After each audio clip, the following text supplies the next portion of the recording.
अचल आहे, ते चल नाही, अचल आहे, स्थिर आहे ब्रह्मांड. जसा ते विठ्ठल स्वरूप आहे, एका विठेवरच स्थिर आहे, एका जागी ठाई आहे. विठ्ठल एका जागी ठाई आहे, स्थिर आहे, एखादा विठेवर उभा आहे. 28 योगे विठेवर उभा म्हणजे 7 मन्वंतर झाली. ती 7 मन्वंतर म्हणजे 7व्या मन्वंतरामध्ये आपण आहोत.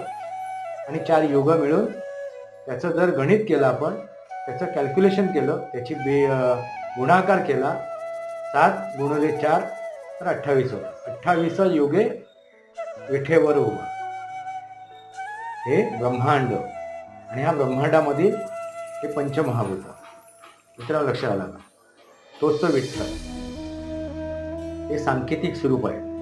हे पंढरी